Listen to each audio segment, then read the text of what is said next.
In its report titled 2023 World Economic Situation and Prospects, the United Nations says 17 countries, including Nigeria, will hold presidential and parliamentary elections this year, 2023, while 13 others will be preparing for national elections in 2024. According to the United Nations, the Nigerian economy will grow by 3% this year, despite the presidential and legislative elections that will hold this month. The UN also added that rising popular dissatisfaction in many of these countries, driven by worsening socio-economic conditions, including subdued wage growth, escalating cost of living, and food security concerns, could prove challenging for incumbent or new administrations. However, the People's Democratic Party Presidential Campaign Council of Atiku have vowed to fix Nigeria's economy with a focus on the how and why Nigeria needs to recover. Joining us from Kano to talk about the economic policies of the PDP leading up to the 2023 elections is Ibrahim Aminu Dan-Iya, Public Relations Officer of the People's Democratic Party's Caretaker Committee in Kano State. Also a former special advisor to the Kano State Governor and Minister of Mines. Good morning and welcome to the morning show. Good morning. Good morning. Thank you for joining us, sir. Well, very quickly, one of the major issues we have raised on this program is that, yes, politicians come, they say, we will fix the Nigerian economy. And we always ask them, how? The PDP says it will fix. Other parties say they will fix. Okay, how will your political party, the PDP, go about it? Particularly with regard to all the issues we face. Inflation over 21%, unemployment over 33%, ways and means, we have been told by June, this year will be over 77 trillion naira. And your presidential candidate of the PDP has been accused of a man who will just sell everything. Is that the way forward? What exactly does your party intend to do, as you know it? Let me start by emphasizing the role of our party, the PDP, as regards sustaining Nigeria's democracy, because all we are saying is economic development and a democratic setting. To recall that before the 1959 election, or after the 1959 elections, looking at the political history of Nigeria, there was no party that was able to get a comfortable majority, and therefore there had to be an alliance between the parties. You could remember the NCNC-NPC alliance. And then in the Second Republic, we had what was then called the MPN-MPP Accord, because none of them was able to get a comfortable majority in the National Assembly and other elections. It was only when the PDP was formed, the largest political party in the country, that we were able to get a comfortable majority in the National Assembly, and we were able to get over 20 states, over 20 state governors. And since then, for over 20 years now, we have been able to sustain democracy under this party because it is bigger and larger and more accommodating. When you go around the different wards and local governments, you can have the presence of the PDP in all the states, in all the wards, in all the local governments. And that is why it has been able to win elections all over. And this has been the first experience of Nigeria to have over 20 years of civilian democracy.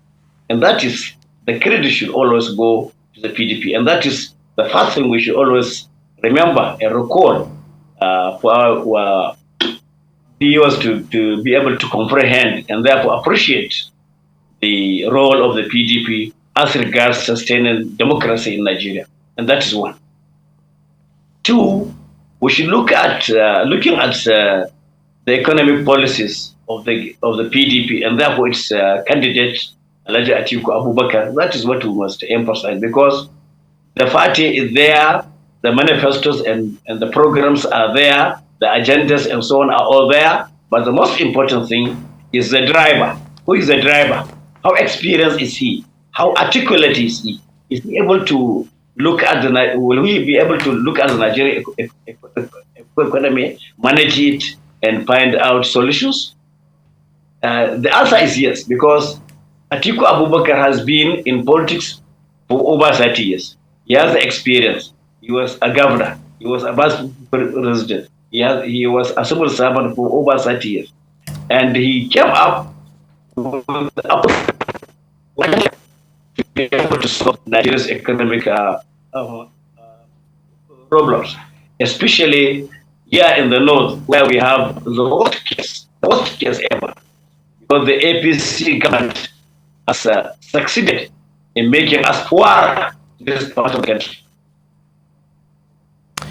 All right. Mr. Ibrahim, can you hear us? Yes. All right, okay. Thank you. I can hear you. Yes, all right. Great. I'd like to ask you, what I mentioned earlier on was the how. We've heard a number of promises from all the presidential candidates, including your candidate. However, Nigerians are looking forward to more than a promise. We are in a dire situation. Dr. Bati has highlighted the debt profile of the country. We have an unemployment rate that we do not even have exact figures for. However, people are postulating much higher than we've seen in very recent times. Exchange rate is at an all-time high in recent times, and poverty levels are very high. What Nigerians are looking forward to is a leader who can pull Nigerians out of poverty and give a quality sense of livelihood. How will your party very directly address the issue of unemployment? Atiku has said that he would commit $10 billion to providing employment for women and young people in Nigeria. How? Where will this fund come in? How are you going to repair the economy? You can make all these rhetorics. We have been hearing them, different presidential and gubernatorial candidates and so on. But the reason why we always emphasize on our candidate is because of his experience. You see, he is heading a very big business, conglomerate, employing a number of people. He has been able to manage his own company, his own economic empire, like this.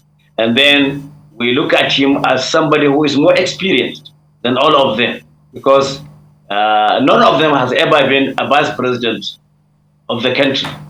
He has been the vice president. You could remember the privatization policy. He was the head of the privatization policy under Obasanjo. And you could remember the role he played.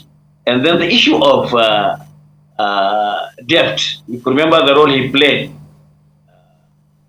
and so on. And that's why we accept the fact and believe that he will be articulate enough as he came up with his programs of economic policies that will be able to solve all our problems.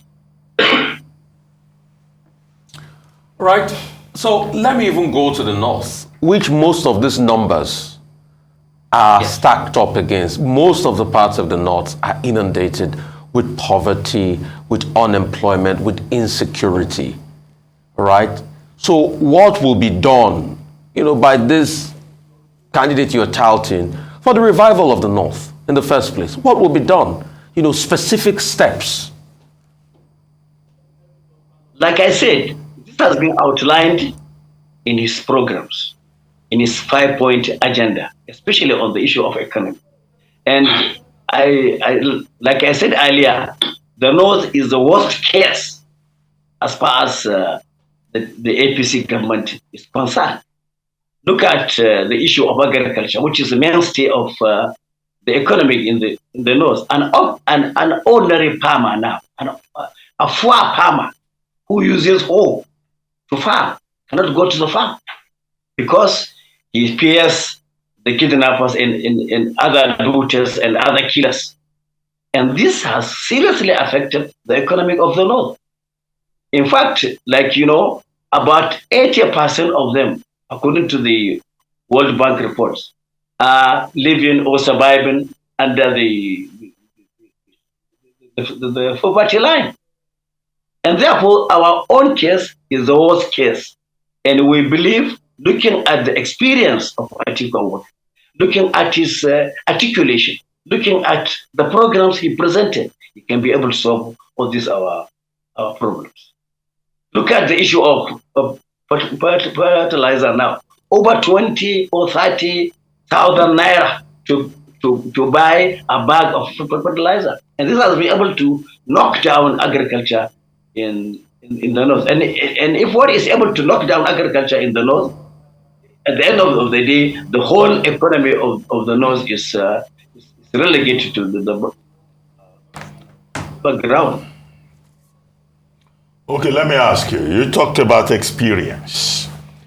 Yes. You said the biggest asset that the PDP presidential candidate is bringing to the table is experience, because he has been a former vice president of Nigeria.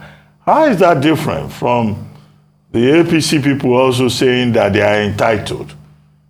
Must someone become president because he has been vice president? Doesn't that sound to you like a sense of entitlement? That's one. Second thing, your presidential candidate has been supporting this Naira redesign policy. Can you speak to that? Why he's supporting it? And what his real position is, considering the fact that this has now led to a fight between governors and some political parties. Is the PDP going to join the suit that has now been filed in court by 4 major political parties to demonstrate fully that the PDP is supporting the position of the government? You see, I cannot speak on behalf of the PDP in Nigeria. All I'm saying is what Atiku Abubakar said was that he supports this change, but the timing and the number of weeks and the number of days, that is what he's against. That's one. One, two, like I said, I cannot speak on behalf of the PDP in Nigeria. Whether the PDP is going to join the suit or not, that is for the officials, my senior leaders to say something about that. But the issue is Atiku Abubakar supports the change.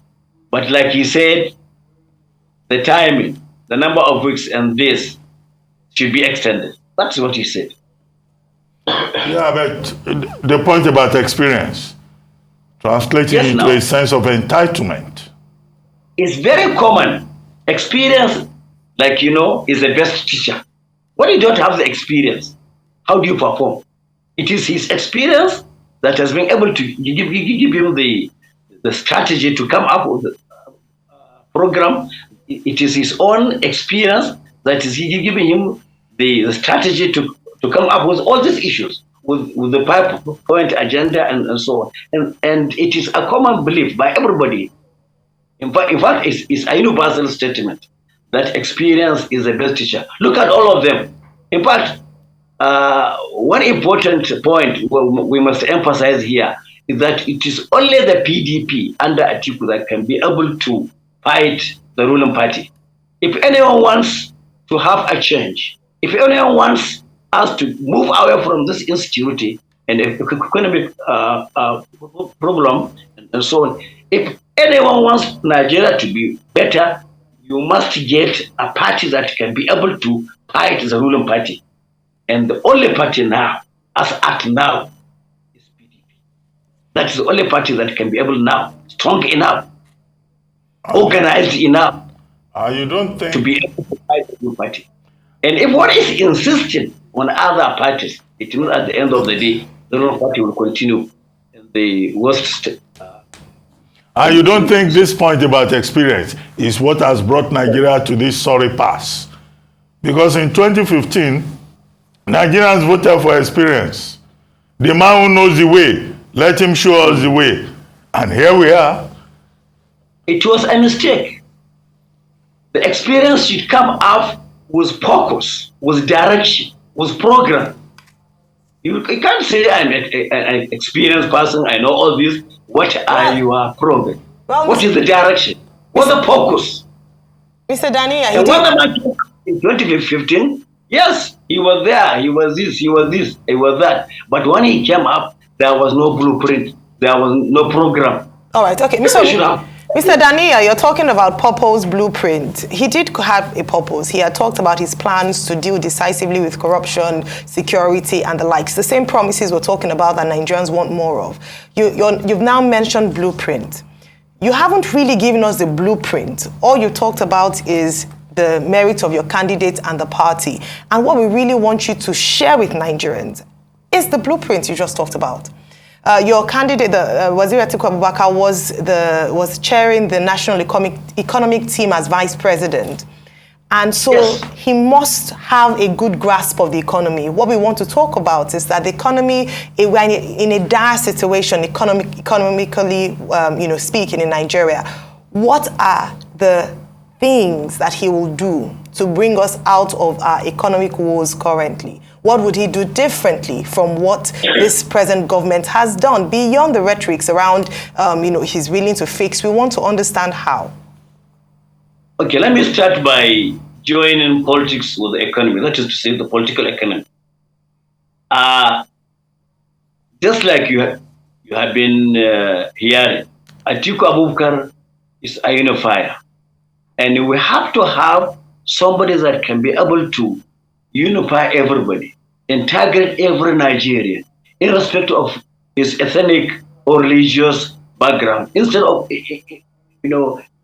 everybody there, then it is that person that can be able to solve this problem. Because you have to look at the political solution and then match it with the economic one. The man is a unifier. In other words, he has been able to interact with different parts of the country, with different parts of this nation, and that we can be able to integrate people into making sure that our economic problem is solved. That is one. Two, like you mentioned earlier, you mentioned the issue of setting aside 10 billion, like you said. You mentioned the issue of integrating the youth and women into the whole thing. All these are part of his agenda. Everybody knows we don't have enough time to take each and every item of the 5 items to be able to explain. Okay, you've talked about all of this, but you see, the question still remains, and I see where Dr. Bati was coming from. In 2015, what was being touted was President Muhammadu Buhari was a general, so he was solving security problem. But today it's become worse off. People can't go out anyway. The country has never been this insecure. And all the empirical data and facts are there to show it. From that time to this time, you have well over 30,000 Nigerians die under circumstances that could have been prevented. From farmers in Zabamari to other areas. How would your candidate do about this? And is this experience just enough? Because we depended on the experience of military prowess. In fact, I remember in 2015, leading up to the, we said, oh, President Muhammadu Buhari, see what he did to the Metesani in the 80s. See the way he chased them into Chad. And they had to beg him to come back. He's going to root out bandits that way. But nothing happened. So what is your candidate going to do for the insecurity in the north? Please, have you ever seen Muhammad Buhari's program, his agenda? Have you ever seen his blueprint? You have never, I'm sure. Yes, he had one. He had one. He had one. He had an agenda. He had a blueprint that was written out in manifesto. It was clearly stated and printed by the APC. It was a document I read over and over again. He had one. He had one? Yes. And what did it do? I mean, what it contains? He made many promises. I can't keep going through all of that, sir. But he made a lot of promises. He made a lot of promises of economic revitalization. He made a lot of promises of solving insecurity. He said he was going to build a social safety net. You see, the mistake that was made was this. When you are searching for leadership, you always need the two, what they call integrity and the capability. And people emphasized on this issue of integrity, whether they be able to understand it or not. But the issue is you want integrity and the capability. And we have now realized that the most important factor, the fundamental factor, is capability. The man has proved to everybody that he is not capable. Looking at the history of Atiku in governance, you have no doubt that he's capable. Call him anything, he's capable. And therefore we are sure he can be able to solve our problems. Is it just by capability you're going to solve insecurity problem? What are the plans? No. Is it just by capability you're going to solve insecurity problem in the north? He has already shown he can be able to do it. One, he has integrated so many people into his movement, meaning that management means harnessing resources, harnessing human and natural resources. He has been able to realize this. And that's why he has been able to integrate so many people into it, so many scholars and so on, experienced people. And that's one. Two, he has been able to come up with programs, with agenda, with his own direction. And that's why we believe he can do it. But the other person you are, talking about, he has not been able to.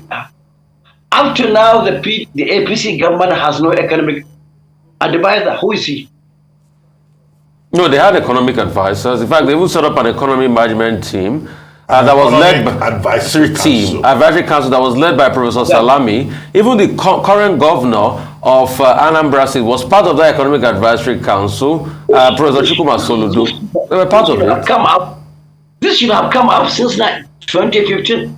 But the government started for years without any economic team, without any economic advisor. But this man that is willing to come up, Atiku, is already with his team of academic advisors, with scholars, experienced people, integrating every Nigerian. Well, Mr. Dan-Iya, at any time, the president of Nigeria has an economic management team, which is even recognized by the Constitution, led an economic management council led by the vice president.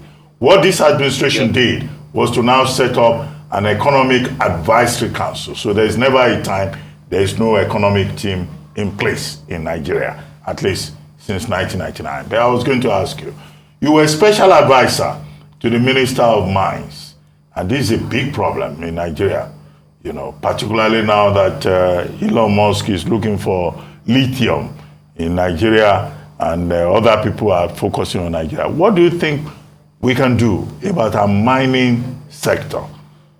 Your personal opinion now, not party manifesto.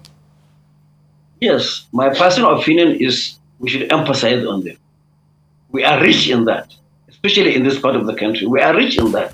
And past leaders have not been able to tap the resources. When I was in the mines, I was able to lay hands on so many documents that explains all this. So I can assure you, if we can get a serious leadership who can be able to tap that resources and therefore be able to diversify the economy.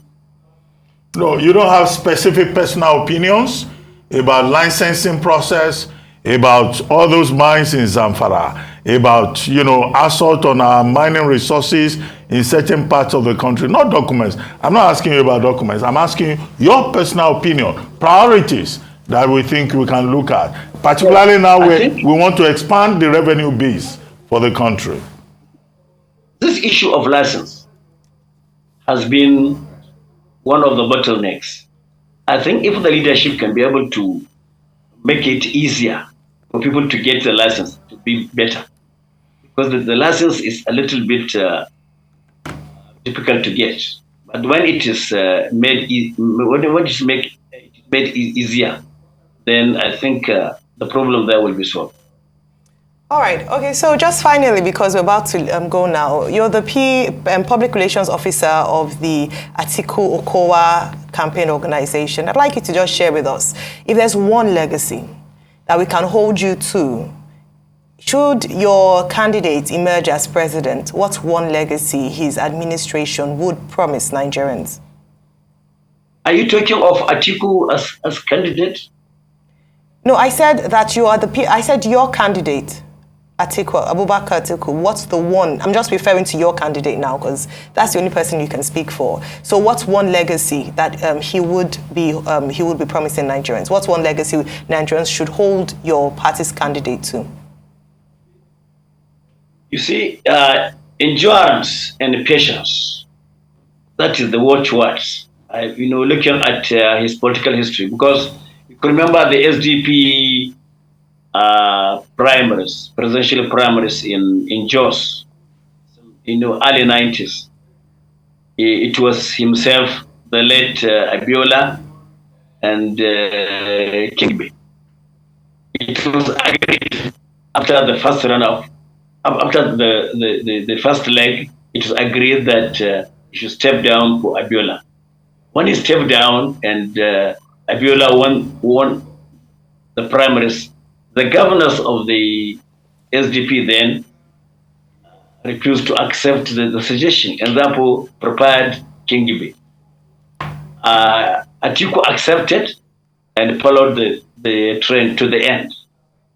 And that shows how patient he is. And I think that should be part of his legacy. And secondly, you contested about 2-3 times, So we need a leader that can endure all this, that can be patient enough, that can be accommodated. All right. Thank you so much, Mr. Ibrahim Aminu Dan-Iya, for speaking to us this morning on The Morning Show.